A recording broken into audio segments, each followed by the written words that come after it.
മറ്റൊരു പ്രധാനപ്പെട്ട വാർത്തയിലേക്ക് പോവുകയാണ്. കോഴിക്കോട് മെഡിക്കൽ കോളേജിലെ അപകട കാരണം ബാറ്ററി പൊട്ടിത്തെറിച്ചതാണെന്ന റിപ്പോർട്ട്.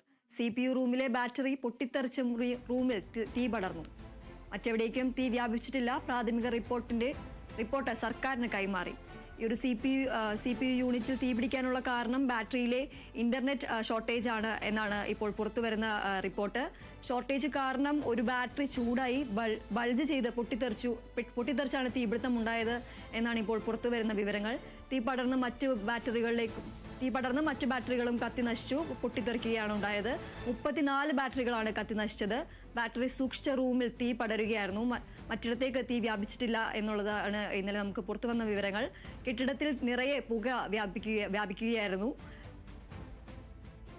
ലീഡ് ആസിഡ് ബാറ്ററികളാണ് പൊട്ടിത്തെറിച്ചത്. പ്രാഥമിക റിപ്പോർട്ട് സർക്കാരിന് കൈമാറിയിട്ടുണ്ട്. ഇലക്ട്രിക്കൽ ഇൻസ്പെക്ടറേറ്റും ജില്ലാ ഫോറൻസിക് വിഭാഗവുമാണ് പരിശോധന നടത്തുന്നത്. ഇന്നും പരിശോധന തുടരുകയാണ്. ജീവനക്കാരുടെ മൊഴിയെടുക്കും. അതുപോലെ തന്നെ CCTV ദൃശ്യങ്ങളും പരിശോധിക്കും. റെക്കോർഡും ഇന്ന് പരിശോധിക്കും എന്നുള്ള വിവരങ്ങളാണ് ഇപ്പോൾ പുറത്തുവരുന്നത്. ഇപ്പോൾ ഈ ഒരു തീപിടുത്തം ഉണ്ടാവാനായിട്ടുള്ള അത്യാഹിത വിഭാഗത്തിൽ തീപിടുത്തം ഉണ്ടാകാനുള്ള പ്രഥമ കാരണം CPU യൂണിറ്റിൽ ഈ ഒരു ബാറ്ററിയിലെ ഇന്റർനെറ്റ് ഷോർട്ടേജ് ആണ് കാരണം എന്നാണ് ഇപ്പോൾ പുറത്തു വരുന്ന വിവരങ്ങൾ. ഇനിയും അന്വേഷണം തുടരും എന്നാണ് നമുക്കറിയാൻ സാധിക്കുന്നത്.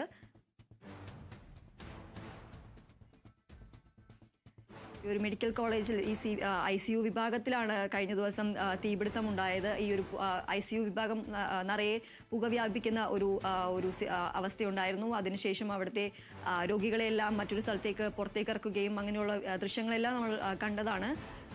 ഇപ്പോൾ പുറത്തു വരുന്ന ഒരു വിവരം അനുസരിച്ച് CPU റൂമിലെ ബാറ്ററി പൊട്ടിത്തെറിച്ചാണ് റൂമിൽ തീ പടർന്നത്.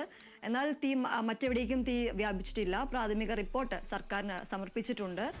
വിവരങ്ങളുമായി അഭിന ചേരുന്നു. അഭിന, ഇപ്പോൾ ഈ ഒരു പൊട്ടിത്തെറി അല്ലെങ്കിൽ ഈ ഒരു പുക നിറയാനുള്ള ഒരു കാരണങ്ങളാണ് ഇപ്പോൾ പുറത്തു വരുന്നത്. എന്തൊക്കെയാണ് ഇത് സംബന്ധിച്ച കൂടുതൽ വിശദാംശങ്ങൾ? തീർച്ചയായും ദിശ അങ്ങനെ തന്നെയാണ്. അതായത് CPU യൂണിറ്റിൽ തീപിടിക്കാൻ കാരണം ബാറ്ററിയിലെ ഇന്റേണൽ ഷോർട്ടേജ് ആണ് എന്നുള്ളതാണ് ഈ ഒരു ഘട്ടത്തിൽ വരുന്ന റിപ്പോർട്ടുകൾ. ഷോർട്ടേജ് കാരണം ഒരു ബാറ്ററി ചൂടായി ബൾജ് ചെയ്ത് പൊട്ടിത്തെറിച്ചാണ് തീപിടുത്തം ഉണ്ടായിരിക്കുന്നത്. തീ പടർന്നിട്ട് മറ്റു ബാറ്ററികളും കത്തി നശിക്കുകയാണ് ചെയ്തത്. പിന്നീട് വലിയൊരു പൊട്ടിത്തെറിയാണ് സംഭവിച്ചിരിക്കുന്നത്. 34 ബാറ്ററികളാണ് നിലവിൽ കത്തി നശിച്ചിട്ടുള്ളത്. അതോടൊപ്പം തന്നെ ബാറ്ററി സൂക്ഷിച്ച റൂമിൽ തീ പടർന്നു.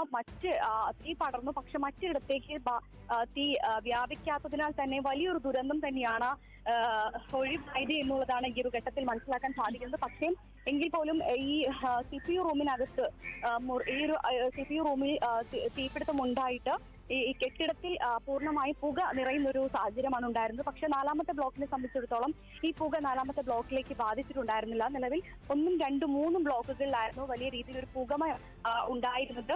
അതോടൊപ്പം തന്നെ ലെഡ് ആസിഡ് ബാറ്ററികളാണ് നിലവിൽ പൊട്ടിത്തെറിച്ചത് എന്നുള്ള റിപ്പോർട്ടുകളാണ് നിലവിൽ പുറത്തു വരുന്നത്. ഇലക്ട്രിക്കൽ ഇൻസ്പെക്ടറും ജില്ലാ ഫോറൻസിക് വിഭാഗവുമാണ് ഇക്കാര്യത്തിൽ പരിശോധന നടത്തുന്നത്. ഇന്നും പരിശോധന തുടരും എന്നുള്ള കാര്യമാണ് അറിയാൻ സാധിച്ചിരിക്കുന്നത്. അതോടൊപ്പം തന്നെ ജീവനക്കാരുടെ മൊഴി ഈ ഒരു സംഭവവുമായി ബന്ധപ്പെട്ട് എടുക്കുമെന്നുള്ളതും അറിയാൻ സാധിച്ചിട്ടുണ്ട്. CCTV ദൃശ്യങ്ങളടക്കം പരിശോധിച്ച ശേഷമായിരിക്കും മറ്റ് നടപടികളെല്ലാം തന്നെ ഉണ്ടായിരിക്കുക. കൂടാതെ മറ്റ് റെക്കോർഡുകളടക്കം ഇന്ന് പരിശോധിക്കുകയും ചെയ്യും.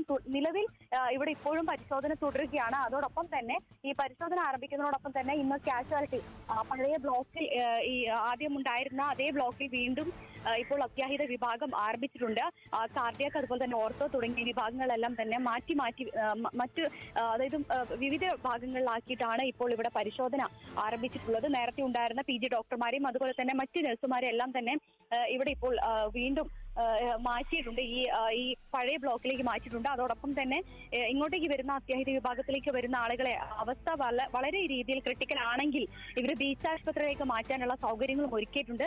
അതോടൊപ്പം തന്നെ TDRF സംഘങ്ങൾ മറ്റ് സന്നദ്ധ സേനാംഗങ്ങളെല്ലാം തന്നെ ഇവിടെ അണിനിരക്കുകയും ചെയ്തിട്ടുണ്ട്. അവർക്ക് ആവശ്യമുള്ള സൗകര്യങ്ങളും അതുപോലെ തന്നെ സഹായങ്ങൾക്കെല്ലാം തന്നെയാണ് ഈ TDRF അടക്കമുള്ള സന്നദ്ധ സേനാംഗങ്ങളെല്ലാം തന്നെ ഇവിടെ തയ്യാറായി കഴിഞ്ഞിരിക്കുന്നത്. അതോടൊപ്പം തന്നെ മറ്റ് സെക്യൂരിറ്റി ഗാർഡുകളെല്ലാം തന്നെ ഇവിടെ നിയോഗിക്കുകയും ചെയ്തിട്ടുണ്ട്. ആവശ്യമായ എല്ലാ അടിയന്തര ഘട്ടങ്ങളിലേക്കും സഹായത്തിന് ആവശ്യമായ എല്ലാവരെയും ഇവിടെ സജ്ജീകരിക്കുകയും ചെയ്തിട്ടുണ്ട്. അതോടൊപ്പം തന്നെ ഈ പുതിയ ബ്ലോക്കിലുണ്ടായിരുന്ന കെട്ടിടത്തിലുണ്ടായിരുന്ന മറ്റ് സാധനങ്ങളെല്ലാം തന്നെ അത്യാവശ്യ ഘട്ടങ്ങളിൽ ഉപയോഗിക്കാവുന്ന സാധനങ്ങളെല്ലാം തന്നെ ഈ പഴയ കെട്ടിടത്തിലേക്ക് മാറ്റിയിട്ടുണ്ട്. തുടങ്ങിയ കാര്യങ്ങളെല്ലാം തന്നെ ഇനിയിപ്പോൾ അത്യാവശ്യമായിട്ട് ഒരു സർജറി ആവശ്യമുള്ള ആളുകളെ ഈ പഴയ പഴയ തിയേറ്ററിലേക്ക്, അതായത് പുതിയ ബ്ലോക്കിന്റെ സമീപത്തുണ്ടായിരുന്ന തിയേറ്ററിലേക്ക് തന്നെ കൊണ്ടുപോയി അവിടെ വെച്ച് ഓപ്പറേഷൻ നടത്താനുള്ള എല്ലാ സജ്ജീകരണങ്ങളും ഒരുക്കിയിട്ടുണ്ട് എന്ന് തന്നെയാണ് മനസ്സിലാക്കാൻ സാധിക്കുന്നത്. ഏതായാലും ആരോഗ്യമന്ത്രി വീണ ജോർജ് പറഞ്ഞത് പ്രകാരം ഇന്ന് വീണ്ടും ഇവിടെ പരിശോധന തുടരും. PWDയുടെയും അതുപോലെ തന്നെ ഇലക്ട്രിക്കൽ ഇൻസ്പെക്ടറുടെയും നേതൃത്വത്തിലുള്ള പരിശോധന ഇപ്പോഴും പൂർണ്ണമായി നടക്കുകയാണ്. ദീപ്തി, അഭിന, നമുക്കറിയാം ഈ ഒരു മെഡിക്കൽ കോളേജ് അല്ലെങ്കിൽ കോഴിക്കോട് മെഡിക്കൽ കോളേജ് എന്ന് പറയുന്നത് സാധാരണക്കാരായ രോഗികളുടെ എല്ലാം ആശ്രയ കേന്ദ്രമായിരുന്നു. ഈ ഒരു ആശുപത്രിയിൽ ഇത്തരം ഒരു സംഭവം ഉണ്ടായി എന്ന് പറയുമ്പോൾ, അതും ഈ ഒരു ICUവിൽ ഈ ഒരു ബാറ്ററി ബൾജ് ചെയ്ത് പൊട്ടിത്തെറിച്ചാണ് ഇത്തരത്തിലൊരു വലിയൊരു അപകടത്തിലേക്ക് തന്നെ നയിക്കാവുന്ന ഒരു സാഹചര്യം ഉണ്ടായത്. ഈ ഒരു കാര്യത്തിൽ ഈ ഒരു ആശുപത്രിയുടെ ഭാഗത്ത് നിന്ന് ഒരു വീഴ്ച ഉണ്ടായി എന്ന് തന്നെ നമുക്ക് പറയാമല്ലേ? തീർച്ചയായും ആദ്യം മുതലേ ഈ ഒരു ഘട്ടത്തിൽ വലിയ ആരോപണം ഉയർന്നത് ആശുപത്രി അധികൃതരുടെ ഭാഗത്തു നിന്നുള്ള ഒരു വീഴ്ചയാണ് എന്നുള്ളതാണ് പറഞ്ഞിട്ടുണ്ടായിരുന്നത്. പക്ഷേ ഈ UPS റൂമിൽ ഉണ്ടായിരുന്നത്, അത് UPSൽ ഉണ്ടായിരുന്നത് ഇനിയും അധികകാലം 18 വർഷം ഇനിയും വാറണ്ടിയുള്ളതാണ്. ഇവിടെ ബാറ്ററികളാണ് ഇവിടെ സൂക്ഷിച്ചിട്ടുണ്ടായിരുന്നത് എന്നുള്ളതാണ് കഴിഞ്ഞ ദിവസം മെഡിക്കൽ ബോർഡ് മീറ്റിംഗിൽ നടത്തിയതിനു ശേഷം ആരോഗ്യമന്ത്രി വീണ ജോർജ് ഉൾപ്പെടെയുള്ള ആളുകൾ വ്യക്തമാക്കിയിരുന്ന ഒരു കാര്യം. പക്ഷേ ഈ ഷോർട്ട് സർക്യൂട്ട് ആണ് ഇതിന്റെ കാരണം എന്നുള്ളതായിരുന്നു കഴിഞ്ഞ ദിവസങ്ങളിലെല്ലാം തന്നെ ഒരു പ്രാഥമിക നിഗമനമായി കരുതിയിരുന്നത്. ഏതായാലും ഇന്ന് ഈ ഒരു റിപ്പോർട്ട് സമർപ്പിക്കുമ്പോൾ അത് പൂർണ്ണമായിട്ടും പറയുന്നത് ഈ ബാറ്ററിക്കകത്തെ ഇന്റേണൽ ഷോർട്ടേജ് ആണ്. ഈ ഷോർട്ടേജിന് കാരണം ബാറ്ററി ചൂടായി ബൾജ് ചെയ്താണ് പൊട്ടിത്തെറിച്ചത് എന്നുള്ളതാണ് ഈ റിപ്പോർട്ടിൽ പറയുന്നത്. അതുകൊണ്ട് തന്നെ ആശുപത്രി അധികൃതരുടെ വീഴ്ചയാണ് എന്നുള്ളതിൽ കൃത്യമായി പറയാൻ സാധിക്കില്ല എന്നുള്ളതും ആരോഗ്യമന്ത്രി കഴിഞ്ഞ ദിവസം തന്നെ വ്യക്തമാക്കുകയും ചെയ്തിട്ടുണ്ട്. കാരണം ഈ ഒരു സംഭവം ഉണ്ടാകുന്ന സമയത്ത് ഈ സൈറൺ മുഴങ്ങുകയും അതോടൊപ്പം തന്നെ ഈ സൈറൺ മുഴങ്ങിയ സമയത്ത് നിന്ന് തന്നെ ഈ ആളുകളെ നഴ്സുമാരും ഡോക്ടർമാരും ഉൾപ്പെടെയുള്ള ആളുകൾ സംഭവ സമയത്ത് നിന്ന് തന്നെ മാറ്റാനുള്ള എല്ലാ ശ്രമങ്ങളും ഇവരുടെ ഭാഗത്തു നിന്നുണ്ടാവുകയും ചെയ്തിട്ടുണ്ട്. അതോടൊപ്പം തന്നെ മറ്റൊരു ആരോപണം ഉയർന്നിരുന്നത് ഈ വിവിധ രാഷ്ട്രീയ സംഘടനകൾ അടക്കം ഉന്നയിച്ചിരുന്ന ഒരു കാര്യം എന്ന് പറഞ്ഞിട്ടുണ്ടെങ്കിൽ മരണം സംഭവിച്ചതും ഈ തീപിടുത്തത്തിന് പിന്നാലെ പുക ഈ മറ്റ് ബ്ലോക്കുകളിലേക്കും അതുപോലെ തന്നെ ഈ അത്യാഹിത വിഭാഗത്തിലേക്കും വലിയ രീതിയിൽ വ്യാപിക്കുകയും ചെയ്തിട്ടുണ്ടായിരുന്നു. തുടർന്ന് ഈ പുക ശ്വസിച്ചാണ് ഈ മരണം സംഭവിച്ചത് എന്നുള്ള രീതിയിൽ ഒരു ആരോപണം ഉയരുകയും ചെയ്തിട്ടുണ്ടായിരുന്നു. എന്നാൽ ഇത് കൃത്യമായി കഴിഞ്ഞ ദിവസം 3 പേരുടെ പോസ്റ്റ്മോർട്ടം നടത്തിയതിൽ നിന്നും വ്യക്തമായതും ഈ ആളുകൾ അസുഖബാധിതരായി വന്ന ആളുകൾ ക്രിട്ടിക്കൽ ആയിരുന്നു എന്നും അതോടൊപ്പം തന്നെ അതേ തുടർന്നാണ് മരണം സംഭവിച്ചത് എന്നുള്ള ഒരു ഘട്ടത്തിലേക്ക് എത്തുകയും ചെയ്തിട്ടുണ്ട്. പൂർണ്ണമായും ഇതിൽ ഈ ആശുപത്രി അധികൃതർക്ക് ഒരു വീഴ്ചയും സംഭവിച്ചിട്ടില്ല എന്നുള്ളതാണ് മനസ്സിലാക്കാൻ സാധിക്കുന്നത്. പക്ഷേ മറ്റൊരു ചോദ്യം എന്ന് പറഞ്ഞിട്ടുണ്ടെങ്കിൽ കഴിഞ്ഞ ദിവസം ആരോഗ്യമന്ത്രി വീണ ജോർജിനോട് നമ്മൾ മാധ്യമങ്ങൾ പല ആവർത്തി ചോദിച്ചൊരു കാര്യമാണ് അതായത് ഈ ആശുപത്രിയിലെ ആളുകൾ, സ്വകാര്യ ആശുപത്രികളിൽ എത്തിയിട്ടുള്ള ആളുകളുടെ ചിലവ് വഹിക്കുന്നതുമായി ബന്ധപ്പെട്ട കാര്യങ്ങൾ ചോദിക്കുമ്പോൾ പോലും കൃത്യമായ ഒരു മറുപടി ആരോഗ്യമന്ത്രി നൽകിയിട്ടുണ്ടായിരുന്നില്ല എന്നുള്ളതാണ്. പക്ഷേ നിലവിൽ ഈ മറ്റ് സ്വകാര്യ ആശുപത്രികളിലേക്ക് ചികിത്സ തേടിപ്പോയ ആളുകളെ തിരിച്ച് ഈ ആശുപത്രിയിലേക്ക്, അതായത് ഇപ്പോൾ പഴയ കെട്ടിടത്തിലുള്ള ബ്ലോക്കിലേക്ക് കൊണ്ടുവരാനുള്ള നിർദ്ദേശങ്ങളെല്ലാം നൽകിയിട്ടുണ്ട് എന്നുള്ളതാണ് മനസ്സിലാക്കാൻ സാധിക്കുന്നത്. അതോടൊപ്പം തന്നെ നിലവിൽ ഇവരുടെ ചികിത്സ സൗകര്യങ്ങൾ ഏർപ്പെടുത്താനുള്ള എല്ലാ കാര്യങ്ങളും ഈ ആരോഗ്യ വകുപ്പ് ആരംഭിച്ചിട്ടുണ്ട് എന്നുള്ളതും അറിയാൻ സാധിച്ചിട്ടുണ്ട്. ദീപ്തി, പിന്നെ അതുപോലെ തന്നെ ഈ ഒരു മറ്റു മുറികളിലേക്ക് ഈ ഒരു പുക അല്ലെങ്കിൽ ഈ ഒരു ബാറ്ററി പൊട്ടിത്തെറിച്ചതിൻ്റെ ആഘാതം എത്താതിരുന്നത് ഒരു വലിയൊരു അപകടം തന്നെയാണ്. നമുക്ക് അറിയാം, വലിയൊരു അപകടമാണ് ഒഴിവായത്. അല്ലെങ്കിൽ ഈ ഒരു ആശുപത്രിയാണ് ഒരുപാട് ആളുകൾ ആശ്രയിക്കുന്ന ഒരു ആശുപത്രിയാണ്. ഇതിപ്പോൾ മറ്റു മുറികളിലേക്ക് അല്ലെങ്കിൽ മറ്റു ബ്ലോക്കുകളിലേക്കെല്ലാം പടർന്ന ഒരു സാഹചര്യം ഉണ്ടായിരുന്നെങ്കിൽ ഈ ഒരു അപകടത്തിൻ്റെ വ്യാപ്തി വളരെയധികം കൂടുന്ന ഒരു സാഹചര്യം ഉണ്ടാകും. കാരണം പല തരത്തിലുള്ള രോഗങ്ങൾ ബാധിച്ചിട്ടുള്ള അല്ലെങ്കിൽ പലതരത്തിലുള്ള ആരോഗ്യ പ്രശ്നങ്ങൾ നേരിടുന്ന ആളുകളാണ് ഈ ഒരു ആശുപത്രി അല്ലെങ്കിൽ ഈ മെഡിക്കൽ കോളേജിനെ ആശ്രയിക്കുന്നത്. അതും ഒരുപാട് ആളുകൾ ആശ്രയിക്കുന്ന ഒരു ആശുപത്രിയാണ്. അതുകൊണ്ട് തന്നെ വലിയൊരു അപകടം തന്നെയായിരിക്കും ഈ ഒരു ഒരുപാട് മുറിയിലേക്ക് അല്ലെങ്കിൽ മറ്റു ബ്ലോക്കുകളിലേക്കെല്ലാം ഈ ഒരു തീ പടരാത്ത ഒരു സാഹചര്യം എന്ന് പറയുന്നത് വലിയൊരു അപകടം തന്നെയാണ് ഒഴിവാക്കിയത് എന്ന് വേണ്ടേ പറയാൻ? തീർച്ചയായും അങ്ങനെ തന്നെയാണ്. നമുക്കറിയാം ഈ വിവിധ ജില്ലകളിൽ നിന്ന്, ഇപ്പൊ മലപ്പുറം ആയിക്കോട്ടെ അല്ലെങ്കിൽ വയനാട് ആയിക്കോട്ടെ കണ്ണൂർ ആയിക്കോട്ടെ, ഈ വിവിധ ജില്ലകളിൽ നിന്നുള്ള ആളുകളെല്ലാം തന്നെ ആശ്രയിക്കുന്നത് കോഴിക്കോട് മെഡിക്കൽ കോളേജിനാണ്. ഈ ഒരു മെഡിക്കൽ കോളേജിന്റെ ഈ പുതിയ കെട്ടിടത്തിൽ, നമുക്ക് പഴയ കെട്ടിടമല്ല, പുതിയ കെട്ടിടത്തിൽ ഈ ഇത്തരത്തിലൊരു സംഭവം ഉണ്ടാകുമ്പോൾ അത് വലിയ ആശങ്ക ഉണ്ടാക്കുന്നതും അതുപോലെ തന്നെ ഈ ഒരു സംഭവ സമയത്ത് പോലും വലിയ പരിഭ്രാന്തിയാക്കി എന്ന് വേണമെങ്കിൽ പറയാം. പക്ഷേ ഈ നാട്ടുകാരുടെയും അതുപോലെ തന്നെ കൂട്ടിരിപ്പുകാരുടെയും ഈ ഡോക്ടർമാരുടെയും നഴ്സുമാരുടെയും സെക്യൂരിറ്റി ആളുകളുടെയും ഈ സെക്യൂരിറ്റി ആളുകൾ ശരിക്കും പറഞ്ഞാൽ ഇവരെ സഹായിച്ചിട്ടില്ല എന്നുള്ളതാണ് ഇവർ വ്യക്തമാക്കുന്ന ഒരു കാര്യം. പക്ഷെ എങ്കിൽ പോലും ഈ കൂട്ടിരിപ്പുകാരുടെയും തൊട്ടടുത്തുള്ള ഈ കടകൾ നടത്തുന്ന ആളുകൾ ഉൾപ്പെടെയുള്ള ആളുകളാണ് ഈ ഒരു രക്ഷാപ്രവർത്തനത്തിൽ മുൻതൂക്കം നൽകിയിട്ടുണ്ടായിരുന്നത്. ഈ ഒരു സമയത്ത് ഇത്തരത്തിലൊരു ഈ ഒരു ആ ഒരു സമയത്ത് തന്നെ ഇങ്ങനെ ഒരു രക്ഷാപ്രവർത്തനം നടത്താൻ കഴിഞ്ഞത് തന്നെയാണ് വലിയൊരു അപകടം ഒഴിവായതും. അതിനാൽ തന്നെ ആളുകളെ സുരക്ഷിതമായി അല്ലെങ്കിൽ രോഗികളെ സുരക്ഷിതമായി മറ്റൊരിടത്തേക്ക് എത്തിക്കാനും ആ സമയത്ത് തന്നെ ചികിത്സ ഉറപ്പാക്കാൻ സാധിച്ചു എന്നുള്ളത് വലിയൊരു കാര്യം തന്നെയാണ്. ആ സമയത്ത് തന്നെ ബേബി മെമ്മോറിയൽ ആശുപത്രി, അതുപോലെ തന്നെ എയിംസ് ആശുപത്രി, ബീച്ച് ആശുപത്രി തുടങ്ങിയ ഇടങ്ങളിലേക്ക് എല്ലാം മാറ്റുകയും ചെയ്തിട്ടുണ്ടായിരുന്നു.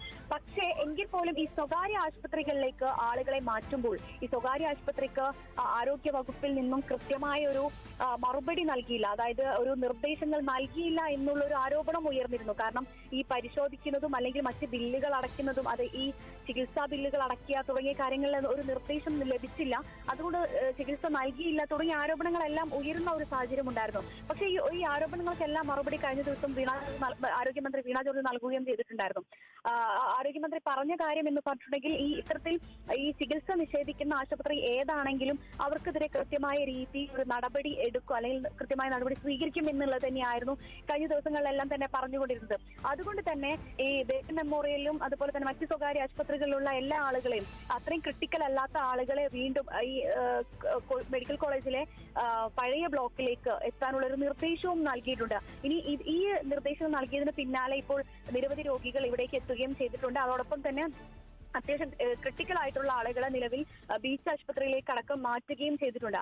പിന്നെ ദീപ്തി ശേഷം മറ്റൊരു കാര്യം എന്ന് പറഞ്ഞിട്ടുണ്ടെങ്കിൽ ഈ പുക മറ്റ് ബ്ലോക്കുകളിലേക്കെല്ലാം ഒരു പുക എത്തുന്ന ഒരു സാഹചര്യം ഉണ്ടായിരുന്നു. പക്ഷെ അതിനു മുന്നേ തന്നെ ഈ രോഗികളെ ഈ ആശുപത്രിയിൽ നിന്നും മാറ്റിയിട്ടുണ്ടായിരുന്നു. അതിൽ ഈ വെന്റിലേറ്ററിൽ കിടക്കുന്ന രോഗികളെ ഉൾപ്പെടെ മാറ്റുന്ന ഒരു സാഹചര്യത്തിൽ മരിച്ചുപോയി എന്നുള്ള രീതിയിൽ ഒരു ആരോപണം ഉയരുകയും അതോടൊപ്പം തന്നെ കുടുംബങ്ങളടക്കം രംഗത്തെത്തുകയും ചെയ്തിട്ടുണ്ട്. അതിലെ ആരോഗ്യ വകുപ്പിന് പരാതി നൽകുകയും പോലീസിന് പരാതി നൽകുകയും ചെയ്തിട്ട് ആരോഗ്യ വകുപ്പിനെതിരെ അതിൽ പോലീസ് അസ്വാഭാവിക മരണത്തിന് കേസെടുക്കുകയും ചെയ്തിട്ടുണ്ട്. പക്ഷെ പോസ്റ്റ്മോർട്ടം റിപ്പോർട്ടിൽ പൂർണ്ണമായും പറയുന്ന കാര്യം എന്ന് പറഞ്ഞിട്ടുണ്ടെങ്കിൽ അതിൽ പ്രധാനമായും പറയുന്നത് പുക ശ്വസിച്ചുള്ള മരണമല്ല സംഭവിച്ചിരിക്കുന്നത് എന്നുള്ളതാണ്.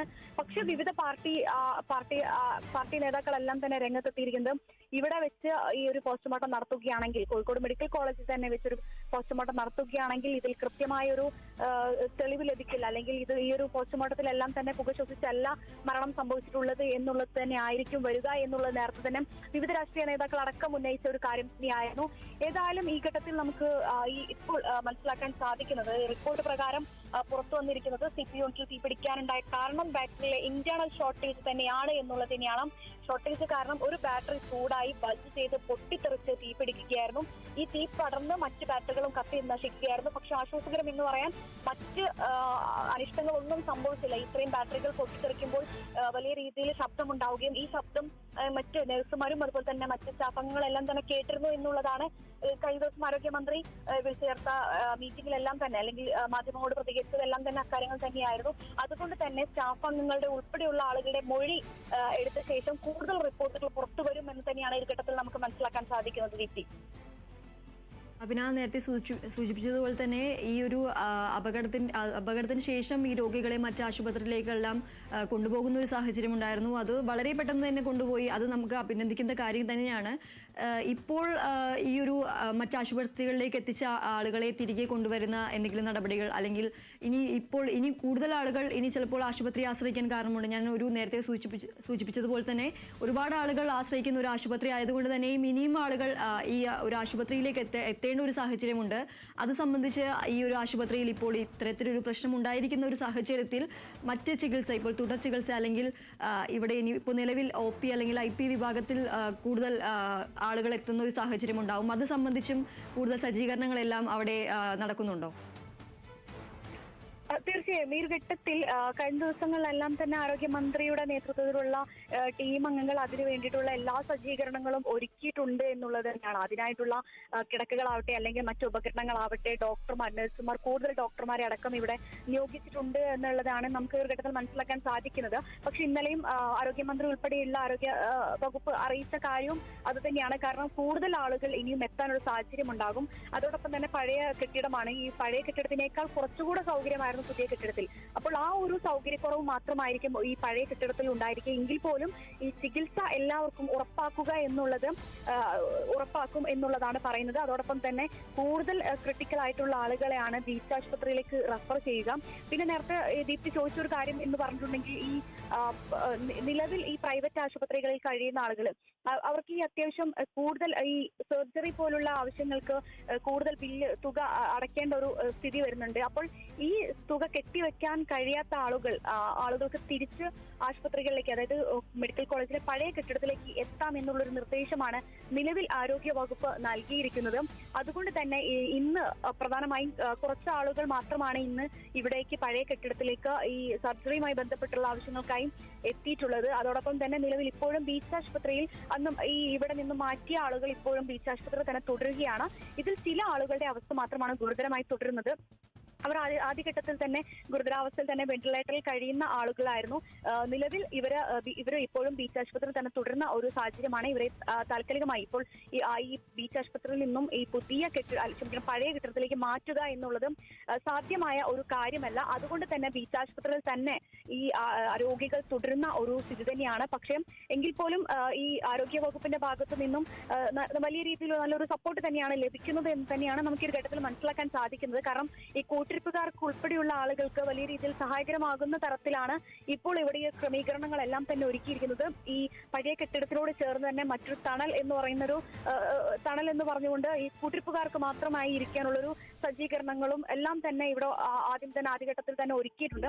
അതുകൊണ്ട് തന്നെ വലിയ ബുദ്ധിമുട്ടില്ലാതെ ഇന്നത്തെ ഒരു ദിവസം കടന്നു പോകുമെന്ന് തന്നെ കരുതാം. അതോടൊപ്പം തന്നെ ഇനി 4 ദിവസം കൂടെ ഈ ഒരു താൽക്കാലിക അത്യാഹിത വിഭാഗം പഴയ കെട്ടിടത്തിൽ തന്നെ തുടരുമെന്നുള്ളതാണ് അറിയാൻ സാധിക്കുന്നത്. അതോടൊപ്പം തന്നെ പുതിയ കെട്ടിടത്തിൽ നിലവിൽ കഴിഞ്ഞ ദിവസങ്ങളിലെല്ലാം തന്നെ വൈദ്യുതി വിച്ഛേദിച്ചിരുന്ന ഒരു അവസ്ഥയാണ് ഉണ്ടായിരുന്നത്. ഇപ്പോൾ ഈ വൈദ്യുതി കഴിഞ്ഞ ദിവസം ഇന്നലെ രാത്രി ഒരു ഏകദേശം 8-9 മണിയോട് കൂടിയും ഈ വൈദ്യുതി പുനഃസ്ഥാപിക്കുകയും ചെയ്തിട്ടുണ്ട്. ഇനി കൂടുതൽ ലീക്കുകൾ ഏതെങ്കിലും തരത്തിൽ ഇനി എന്തൊക്കെ ലീക്കുകളാണ് ഉള്ളത്, അല്ലെങ്കിൽ മറ്റ് PWD വർക്കുകൾ, അതുപോലെ തന്നെ ഇലക്ട്രിക്കൽ വർക്കുകൾ തുടങ്ങിയ കാര്യങ്ങളെല്ലാം തന്നെ ഫയർഫോഴ്സിന്റെ ഉൾപ്പെടെയുള്ള ആളുകളുടെ ഒരു പരിശോധന വേണ്ടിവരും. അതുകൊണ്ട് തന്നെ ഈ പരിശോധനകൾക്ക് ശേഷം മാത്രമേ ഈ പുതിയ കെട്ടിടത്തിലേക്ക് പോകാൻ സാധിക്കുകയുള്ളൂ. അതുകൊണ്ട് തന്നെ ഏകദേശം ഇനി ഒരാഴ്ച ഇതിനു വേണ്ടി സമയമെടുക്കും എന്നുള്ളത് ആരോഗ്യവകുപ്പ് നേരത്തെ തന്നെ അറിയിച്ചിരുന്നു. അതുകൊണ്ട് തന്നെ താൽക്കാലികമായി പഴയ കെട്ടിടത്തിൽ തന്നെ ഈ ഒരു പ്രവർത്തനം ആരംഭിക്കുകയും ചെയ്യും. അതോടൊപ്പം തന്നെ ബീച്ച് ആശുപത്രിയിലും ഈ ഒരു പ്രവർത്തനം ഉണ്ടാകും എന്നതാണ് ഈ ഒരു ഘട്ടത്തിൽ പറയാൻ കഴിയുന്നത്. ദീപ്തി, പിന്നെ അതുപോലെ തന്നെ ഈ ഒരു അത്യാഹിത വിഭാഗത്തിൽ പുക ഉയർന്ന സാഹചര്യത്തിൽ ആ ഒരു വിഭാഗത്തിൽ ഉണ്ടായിരുന്ന രോഗികളുണ്ടായിരുന്നു. അവർ ഈ ഒരു പുക ശ്വസിച്ച ഒരു സാഹചര്യം ഉണ്ടായിരിക്കാം. അപ്പോൾ അവരുടെ ആരോഗ്യ സംബന്ധമായിട്ടുള്ള കാര്യങ്ങൾ, അല്ലെങ്കിൽ അവരുടെ ആരോഗ്യനില തൃപ്തികരമാണോ എന്നുള്ള രീതിയിലുള്ള കൂടുതൽ പരിശോധനകളും അങ്ങനെയുള്ള കാര്യങ്ങളെല്ലാം പുരോഗമിക്കുന്നുണ്ടോ? ദീപ്തി, നിലവിൽ ഈ ഒരു സംഭവം ഉണ്ടാകുന്ന സമയത്ത് വളരെ പെട്ടെന്നുണ്ടായ ഒരു പുക, ഈ തീപിടുത്തം UPS റൂമിൽ തീപിടുത്തം ഉണ്ടാകുന്നു, പിന്നീട് പൊട്ടിത്തെറിക്കുന്നു. പിന്നീട് ഈ ഒരു പുകയാണ് മറ്റിടങ്ങളിലേക്കെല്ലാം തന്നെ വ്യാപിക്കുന്നത്. ഈ പുക ശ്വസിച്ചുകൊണ്ട് ചില ആൾക്ക് ശ്വാസതടസ്സം ഉണ്ടായിരുന്നു എന്നുണ്ടായിരുന്നു. പക്ഷേ ഈ നഴ്സുമാരടക്കം ഈ ഒരു സംഭവ സമയത്ത് കുഴഞ്ഞു വീഴുകയും ചെയ്തിട്ടുണ്ടായിരുന്നു. പക്ഷേ കുറഞ്ഞ സമയം കൊണ്ട് തന്നെ ഇവരെ മറ്റാശുപത്രികളിലേക്ക് മാറ്റി. ഈ ശ്വാസതടസ്സം അനുഭവപ്പെട്ടവരുടെ എല്ലാം തന്നെ അവസ്ഥ ഏകദേശം 2 മണിക്കൂറിനുള്ളിൽ ഇവർ പൂർവ്വസ്ഥിതിയിലേക്ക് എത്തിയിട്ടുണ്ടായിരുന്നു എന്നുള്ളത് മേയർ അടക്കമുള്ള ആളുകൾ കഴിഞ്ഞ ദിവസം തന്നെ വ്യക്തമാക്കുകയും ചെയ്തിട്ടുണ്ടായിരുന്നു. അതോടൊപ്പം തന്നെ ഈ മരിച്ച ആളുകൾ നമുക്കറിയാം, നിലവിൽ 5 പേരുടെ മരണമായിരുന്നു അന്ന് ഈ മറ്റ് രാഷ്ട്രീയ നേതാക്കൾ അടക്കം ഉന്നയിച്ചിട്ടുണ്ടായിരുന്ന ഒരു കാര്യം. അതിൽ 2 പേര് സ്പോട്ട് ഡെത്ത് ആയിരുന്നു എന്നുള്ളതാണ് മെഡിക്കൽ സംഘം അറിയിച്ചിട്ടുണ്ടായിരുന്നത്. പിന്നീടുള്ള 3 ആളുകളുടെ മരണം, ഈ 3 ആളുകൾ എങ്ങനെ മരിച്ചു എന്നുള്ളതാണ് അറിയേണ്ടിയിരുന്നത്.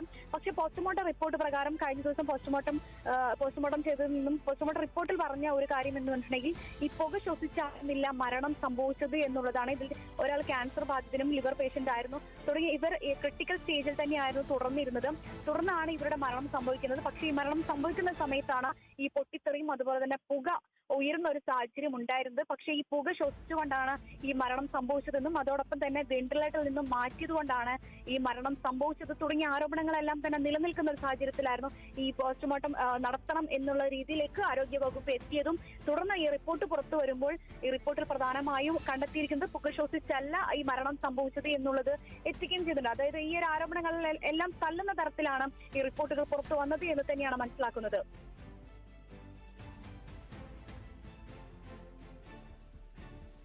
അഭിന, ഇപ്പോൾ ഈ ഒരു പരിശോധന തുടരും എന്നുള്ളൊരു വാർത്തയാണ് നമ്മൾ രാവിലെ പറഞ്ഞിരുന്നു. ഈ ഒരു ഈ ഒരു തീപിടുത്തത്തിന്റെ കൂടുതൽ അന്വേഷണം അല്ലെങ്കിൽ ഇതൊരു ഒരു വ്യക്തത വരാൻ വേണ്ടിയിട്ട് കൂടുതൽ പരിശോധന നടത്തും, പരിശോധന ഇന്നും തുടരും എന്നുള്ളൊരു വാർത്ത നമ്മൾ രാവിലെ പറഞ്ഞിരുന്നു. അത് സംബന്ധിച്ച കൂടുതൽ വിശദാംശങ്ങൾ എന്താണ്?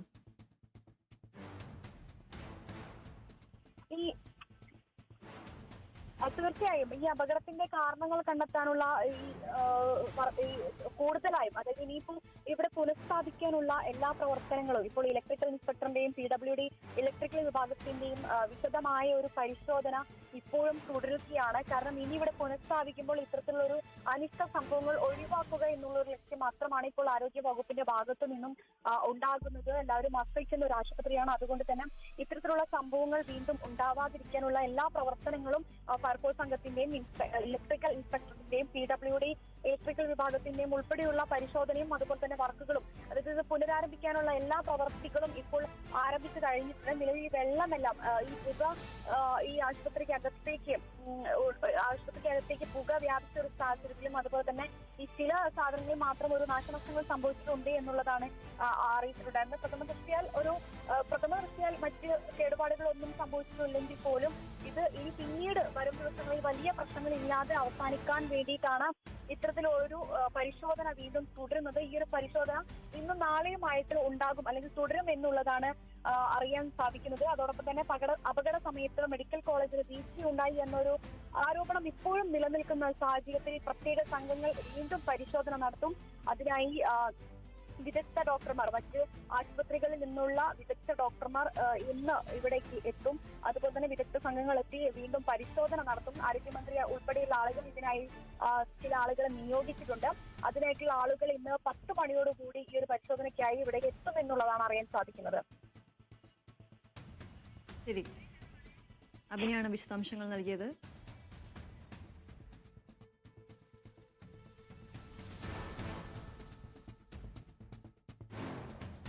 കോഴിക്കോട് മെഡിക്കൽ കോളേജ് ആശുപത്രിയിലെ പുക ഉണ്ടാവാൻ കാരണം ബാറ്ററിയിലെ തകരാറാണ് എന്നുള്ള റിപ്പോർട്ടാണ് ഇപ്പോൾ പുറത്തു വരുന്നത്.